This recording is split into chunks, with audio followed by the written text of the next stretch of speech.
दुनिया ने रूस यूक्रेन युद्ध के दौरान भी इन तीनों देशों की कंबाइंड पावर का एक ट्रेलर देखा था।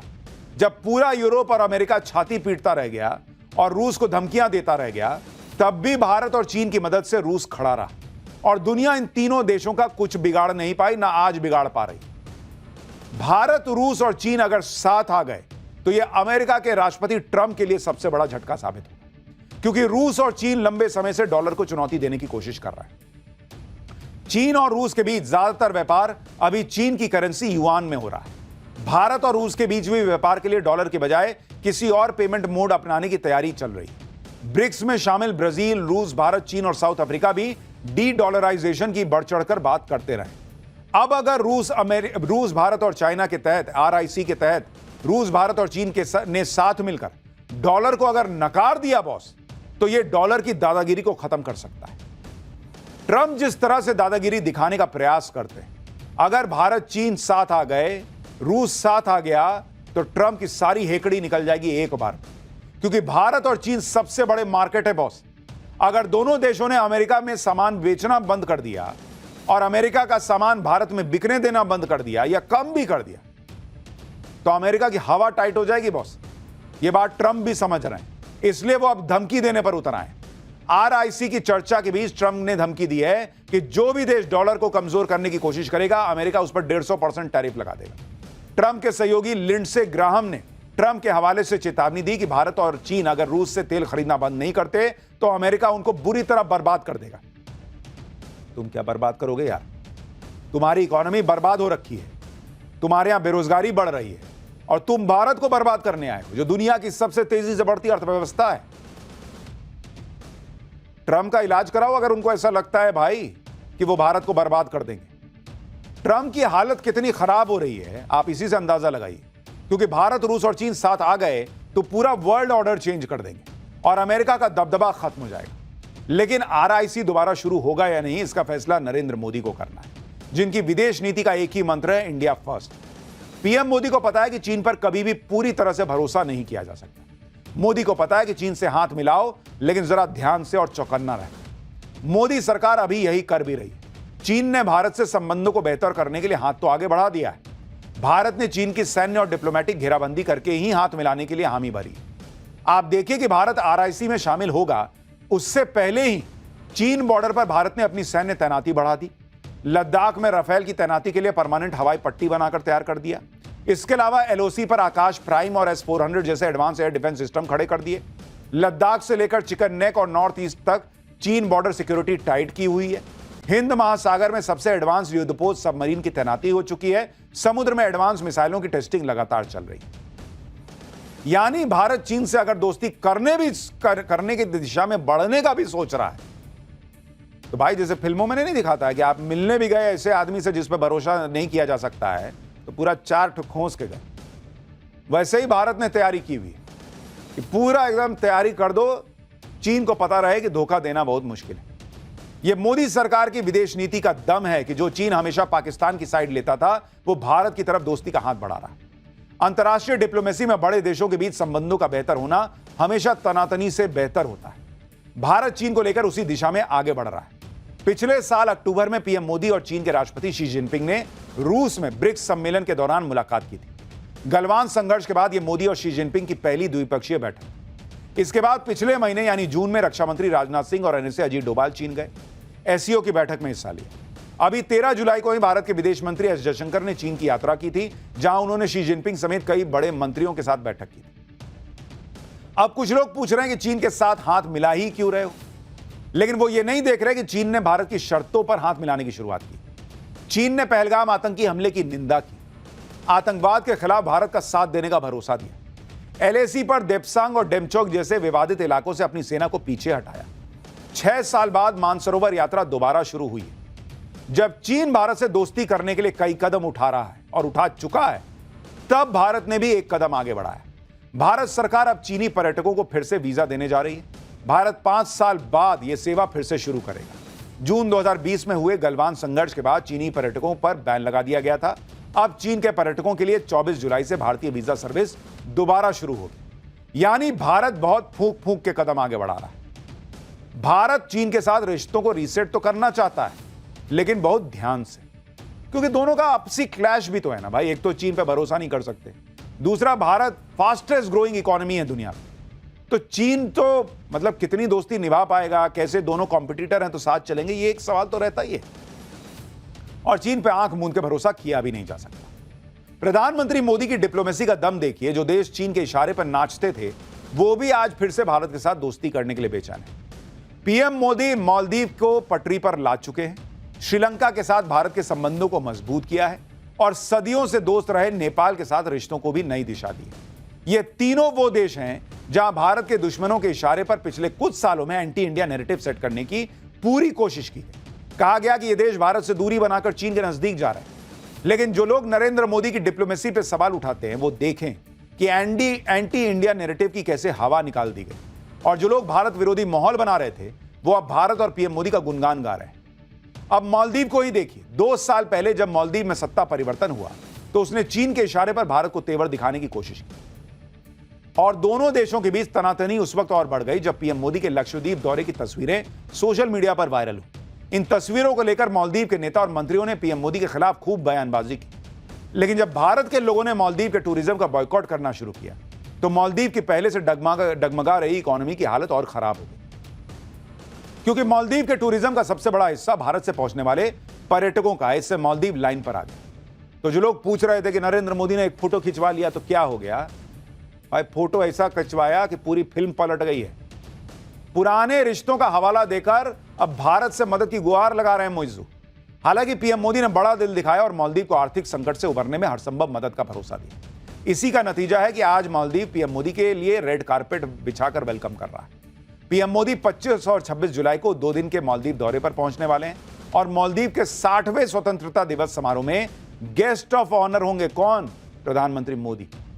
पीएम मोदी ने अपनी मालदीव यात्रा का एजेंडा भी क्लियर कर दिया है।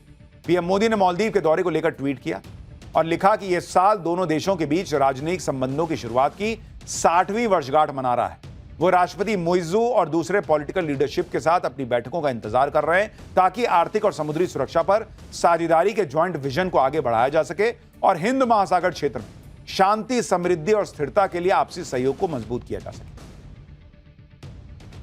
यानी भारत लगातार मजबूत होता जा रहा है, लेकिन राहुल गांधी, इंडी गठबंधन, वो पिछले 11 साल से यही साबित करने में लगे हैं कि नरेंद्र मोदी की विदेश नीति फेल है और चुनाव में खुद फेल हो जाते हैं ये सब कर।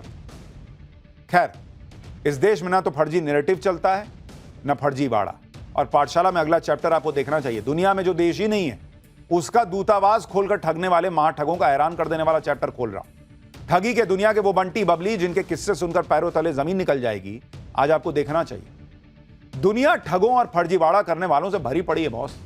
ऐसे ऐसे बंटी बबली हैं कि आप कहां कहां बचेंगे।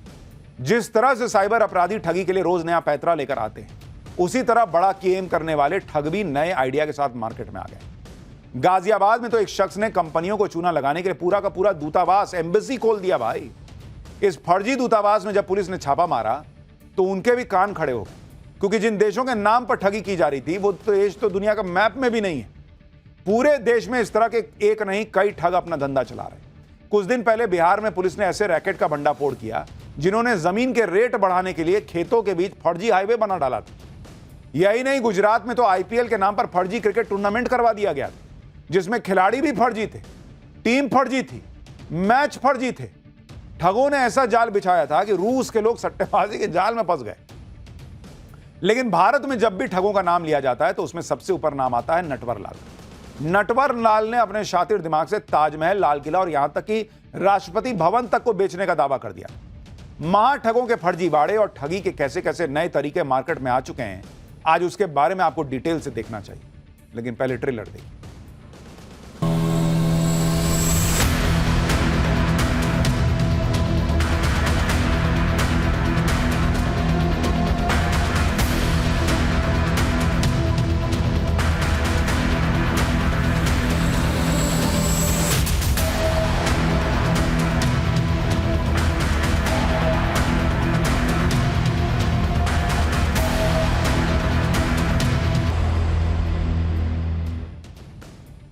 देश भर में हुए ठगी के कारनामों की लिस्ट बहुत लंबी, लेकिन सबसे पहले बात दिल्ली से सटे गाजियाबाद की। जहां यूपी एसटीएफ ने अवैध रूप से चल रहे फर्जी दूतावास का भंडाफोड़ किया और इस पूरे फर्जीवाड़े को ऑपरेट करने वाले आरोपी हर्षवर्धन जैन को धर दबोचा। पुलिस गिरफ्त में आने के बाद आरोपी हर्षवर्धन जैन की हवाइयां उड़ गई, लेकिन कुछ देर पहले तक यही शख्स खुद को कई देशों का डिप्लोमेट बता रहा था और पुलिस वालों पर रौब झाड़ रहा था। इसके कारनामे सुनेंगे तो आप हैरान रह जाएंगे। आरोपी हर्षवर्धन जैन के पास से 4 लग्जरी कार बरामद हुई है। खास बात यह है कि चारों कार पर डिप्लोमेट नंबर थे। ये वो नंबर होते हैं जो दूसरे देशों के राजनयिकों को मिलते हैं। पुलिस भी डिप्लोमेट नंबर प्लेट वाली गाड़ियों की चेकिंग कम ही करती है। ऐसी गाड़ियों को अलग से प्रोटोकॉल मिलता है। लेकिन हर्षवर्धन जैन तो इन फर्जी नंबरों के बल पर ठगी का धंधा ऑपरेट कर रहा था। आरोपी हर्षवर्धन जैन इतना शातिर है कि उसने इस पूरे खेल को ऑपरेट करने के लिए गाजियाबाद के पौष इलाके में किराए का एक मकान लिया हुआ। इस आलीशान घर को उसने ऑफिस में तब्दील कर दिया था। घर के बाहर ही उसने किसी देश का झंडा लगा रखा था ताकि जो भी देखे उसे यही लगे कि भाई तो ये किसी देश की एम्बेसी है, क्योंकि घर के बाहर किसी देश का झंडा लगा है और डिप्लोमेट नंबर प्लेट वाली गाड़ियां खड़ी हैं, तो आदमी तो यही सोचेगा कि एम्बेसी है। हर्षवर्धन जैन के घर के बाहर लगे इस बोर्ड को देखिए। बोर्ड पर नाम लिखा है जेडी जैन। बताया जा रहा है कि जेडी जैन आरोपी के पिता हैं। नाम के नीचे लिखा है animal welfare officer, ministry of environment and forest. यानी हर्षवर्धन जैन से ऐसा रुतबा बना रखा था उसने कि किसी को शक ही नहीं हो सकता था कि यह शख्स दरअसल डिप्लोमेट है ही नहीं। यूपी एसटीएफ ने जब इस फर्जी दूतावास पर छापा मारा तो कई सवाल थे कि आखिर कोई दूतावास खोलकर क्या ही खेल कर सकता है, लेकिन यहां से जो सामान मिला उसे देखने के बाद पूरा खेल समझ में आया। आरोपी हर्षवर्धन ने अपना रुतबा बनाने के लिए प्रधानमंत्री, राष्ट्रपति और देश की तमाम बड़ी हस्तियों के साथ फर्जी फोटो बना रखी थी। बताया जा रहा है कि इस फर्जी दूतावास से पीएम नरेंद्र मोदी, पूर्व राष्ट्रपति एपीजे अब्दुल कलाम समेत दिग्गजों के साथ तस्वीरें दिखी। इसके अलावा उसकी कुछ तस्वीरें चंद्रा स्वामी और अंतर्राष्ट्रीय हथियार डीलर अदनान खशोगी के साथ की भी। ये सभी फोटो मॉर्फ्ड थी, यानी ऐसी तस्वीरें जिन्हें डिजिटल तरीके से बदल कर तैयार किया गया। मॉर्फ की गई तस्वीरें लोगों को धोखा देने के लिए थी। यही काम हर्षवर्धन भी कर रहा था। यूपी एसटीएफ को हर्षवर्धन के ठिकाने से फर्जी डिप्लोमेटिक नंबर प्लेट लगी 4 कार के अलावा फर्जी माइक्रोनेशन देशों के 12 जाली पासपोर्ट, 18 डिप्लोमेटिक देश की फर्जी नंबर प्लेट, विदेश मंत्रालय की फर्जी मुहर लगे जाली दस्तावेज, 2 जाली पैन कार्ड, 2 जाली प्रेस कार्ड, कई देशों और कंपनियों की 34 जाली मुहर और 44,70,000 कैश के अलावा विदेशी करेंसी भी मिली। हर्षवर्धन जैन ने गाजियाबाद के इस घर में वेस्ट आर्कटिक देश के नाम से दूतावास खोला हुआ था। आपने शायद ही इस देश का नाम कभी सुना हो, सुनिएगा भी कैसे। इस नाम का कोई देश ही नहीं है दुनिया में। यूपी पुलिस भी यही जानने के बाद हैरान रह गई। यूपी पुलिस के मुताबिक हर्षवर्धन जैन खुद को जिन माइक्रोनेशन देशों का डिप्लोमेट बता रहा था उसमें से कई देश तो अस्तित्व में ही नहीं। हर्षवर्धन जैन ने जिन देशों के नाम बताए उसमें पोल्विया और लोडोनिया को संयुक्त राष्ट्र से कोई मान्यता भी नहीं। मतलब पोल्विया और लोडोनिया नाम के कोई देश इस दुनिया में है ही नहीं। जबकि सेबोर्गा इटली में एक गांव है जिसे देश का दर्जा भी प्राप्त नहीं। वहीं वेस्ट आर्कटिका अमेरिका में एक नॉन प्रॉफिट संस्था है, लेकिन कोई देश नहीं। यह भी जानना चाहिए आपको कि हर्षवर्धन फर्जी डिप्लोमेट बनकर ठगी के इस पूरे खेल को अंजाम कैसे दे रहा है। पुलिस के मुताबिक हर्षवर्धन ने माइक्रोनेशन देशों का डिप्लोमेट बनकर प्राइवेट कंपनियों को ठेके दिलाने के नाम पर दलाली का काम शुरू किया। लोगों को विदेश में काम दिलाने के नाम पर ठगी करता था। शेल कंपनियों के जरिए हवाला रैकेट चला रहा। हर्षवर्धन जैन दिल्ली के पास बैठकर फर्जीवाड़े का रैकेट चला रहा था, तो दिल्ली से दूर बिहार के पूर्णिया में बिल्डरों ने ऐसा कारनामा कर दिया जो आज तक आपने नहीं सुना होगा। पूर्णिया में एक फ्लाईओवर पर बुलडोजर एक्शन का विरोध हो रहा है। स्थानीय लोग बुलडोजर के आगे खड़े हो गए। किसी भी हाल में ये लोग पुल को गिरने नहीं देना चाहते। दरअसल ये वो लोग हैं जिन्होंने इस पुल के आसपास जमीनें खरीदी। ये जमीनें भी इन लोगों ने महंगे दाम पर खरीदी क्योंकि इन्हें बताया गया था कि यहां हाईवे का काम शुरू हो गया। पुल का एक हिस्सा बन भी गया है, जिसके बाद लोगों ने इन्वेस्ट कर दिया क्योंकि हाईवे के करीब जमीन की कीमत बढ़ जाती। लेकिन इसी के बाद पूरे फर्जीवाड़े का खुलासा हुआ। प्रशासन की टीम पहुंची और लोगों को बताया गया कि यहां कोई हाईवे है ही नहीं बॉस, ये पुल फर्जी है, सड़क फर्जी है। यानी सरकार ने इस पुल और सड़क का जो हिस्सा दिख रहा है, दिखाया गया है, उसे बनाया ही नहीं है सरकार ने। यह कारनामा तो उन लोगों ने किया जिनको जमीन बेचनी थी। बताया जा रहा है कि जमीन के मालिकों ने कारी कोसी नदी पर पुल का एक हिस्सा बना दिया, थोड़ा सा अपना पैसा लगाकर फर्जी पुल तैयार किया। कई लोगों को लगा कि सरकार बड़ा प्रोजेक्ट लेके आ रही तभी ना पुल बन रहा है। जमीन मालिकों ने लोगों को बताया कि यहां से हाईवे गुजरने वाला है, इसके बाद इलाके की जमीनों की कीमत बढ़ गई और जमीन मालिक बड़ी कीमतों पर जमीन बेचकर फरार हो गए। पब्लिक सोचती रही कि भाई इतना बड़ा पुल बन रहा है तो यहां से हाईवे गुजरेगा। अब सरकार करेगी हम बना ही नहीं रहे हैं, यहां कोई है ही नहीं, सड़क तोड़ो इसको। जिन लोगों ने महंगे दाम पे जमीन खरीदी वो माथा पकड़ के बैठ गए, क्योंकि खेत के बीच में अधूरा पुल खड़ा है जो बार बार उनके साथ हुई ठगी की याद दिला रहा है। तो एक से एक ठग है भाई, तो बच के रहना पड़ता है। समय कम पड़ गया, ब्रेक लेना, नहीं तो और बताता।